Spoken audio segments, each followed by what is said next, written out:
Assalamualaikum warahmatullahi wabarakatuh. Selamat pagi adik-adik semua yang ada di rumah. Apa kabarnya hari ini? Semoga masih tetap semangat dalam mengikuti daring online kita ya. Sebelum itu, Ibu akan mengecek kehadiran melalui WA Group. Dan jangan lupa bagi yang tidak hadir untuk mengabari segera ya, agar mempermudah Ibu untuk mengecek tentang kehadiran dan juga kendala adik-adikku semua yang ada di rumah. Untuk itu, sebelum memulai pelajaran kita hari ini, ada baiknya agar kita semua diberikan kemudahan dan keberkahan dalam ilmu yang kita timba. Marilah kita berdoa menurut agama dan kepercayaan kita masing-masing. Ibu pimpin dari sini, berdoa dimulai dari sekarang. Berdoa mulai. Berdoa selesai. Untuk langkah selanjutnya, ada baiknya untuk memupuk rasa semangat serta cinta tanah air. Kita sebagai warga negara yang baik, generasi penerus bangsa yang baru, kita menyanyikan lagu Indonesia Raya terlebih dahulu, agar kita jadi lebih semangat untuk belajarnya dan memiliki jiwa nasional di dalam hati kita.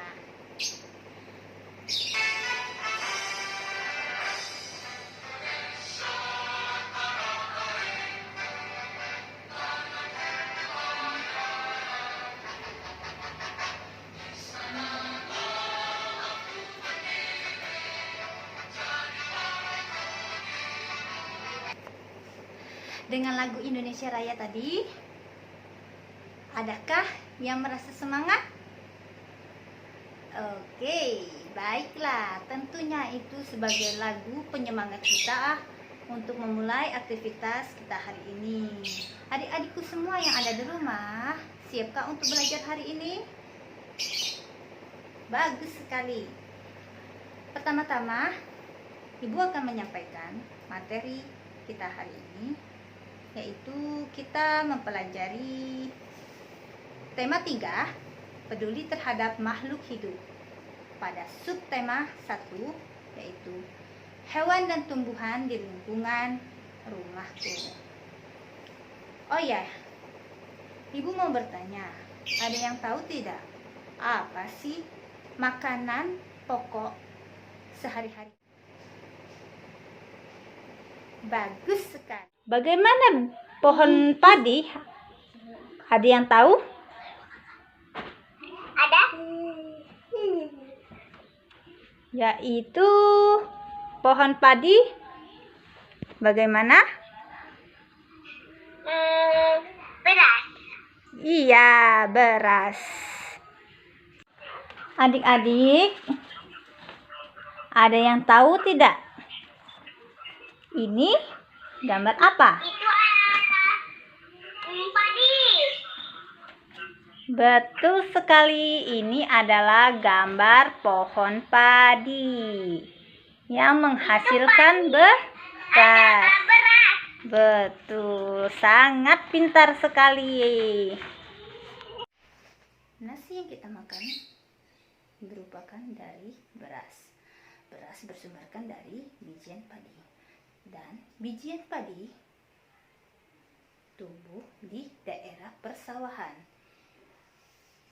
yang banyak mengandung unsur air untuk kelangsungan hidupnya. Terus selain padi tadi, kita masih terdapat tumbuhan yang dapat dikonsumsi sebagai pengganti makanan pokok. Salah satunya gandum dan jagung. Kalau gandum itu di Indonesia termasuk jarang digunakan sebagai makanan pokok. Kalau kita di Indonesia kebanyakan gandum dikonsumsi untuk cemilan, untuk bahan pembuat kue. Tetapi kalau di Indonesia ada suku tertentu yang menggunakan jagung untuk menjadi makanan pokok mereka.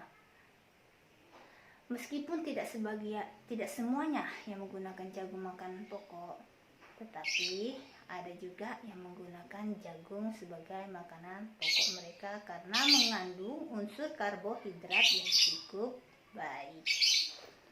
Oke, kita kembali lagi mengenai tumbuhan padi yang hidup di daerah perairan itu.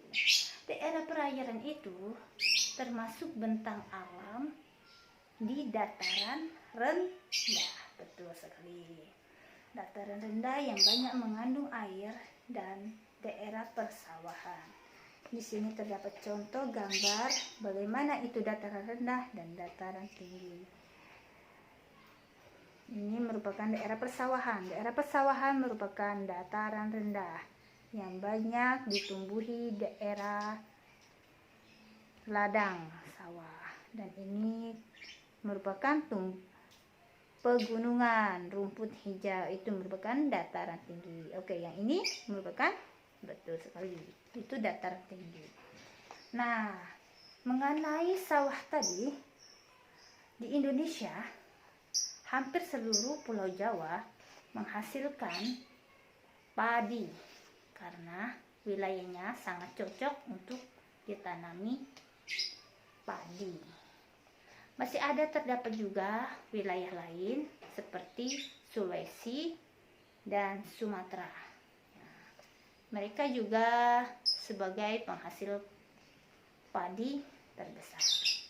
Oke, silakan bertanya yang ingin bertanya dan nanti kita akan diskusi mengenai tumbuhan padi.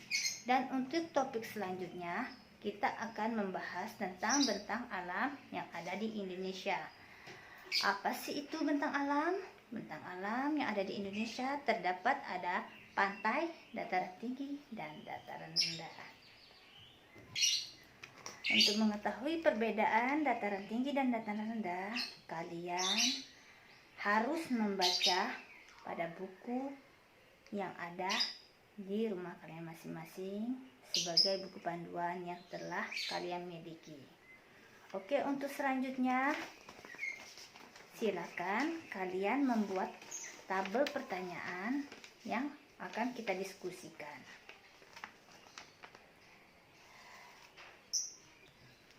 Mengenai pembelajaran kita hari ini, sekarang adik-adik sudah bisa memahami bagaimana itu tumbuhan padi, terus bagaimana dia bisa hidup dan di mana dia bisa hidup, terus bagaimana cara menjaganya, dan kita pun juga mengetahui apa saja makanan pokok yang mengandung karbohidrat. Terus kita juga bisa memahami tentang bentang alam di Indonesia itu mengenai dataran tinggi, dataran rendah, dan bagaimana persamaan dan perbedaannya.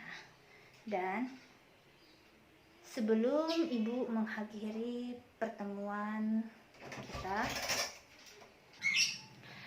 jangan lupa mengerjakan tugas yang telah Ibu berikan pada hari ini dan kumpulkan sebelum kita pertemuan berikutnya. Dan jangan sampai telat ya, karena harus Ibu nilai. Kemudian jangan lupa kita selalu mematuhi protokol kesehatan karena ini sangat penting bagi kita.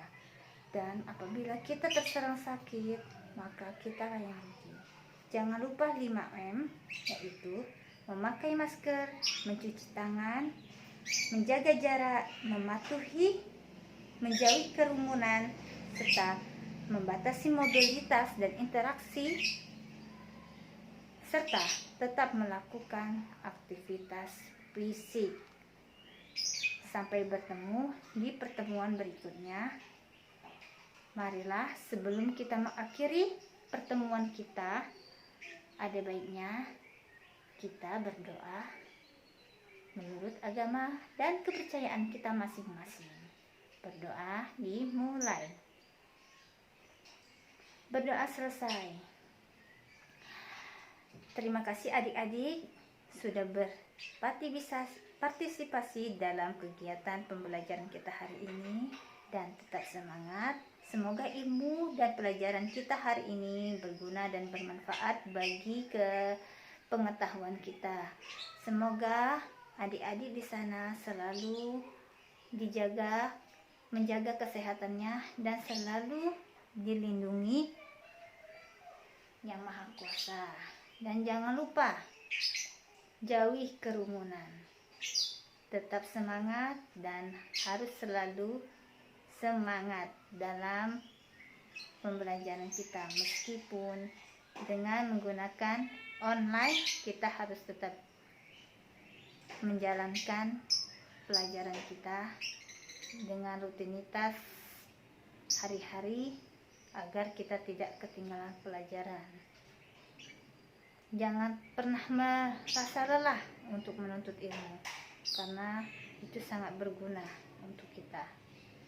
Baiklah, untuk mengakhiri, saya akhiri dengan ucapan salam. Wabillahi taufiq walhidayah. Assalamualaikum warahmatullahi wabarakatuh. Sampai berjumpa di minggu selanjutnya. Dadah.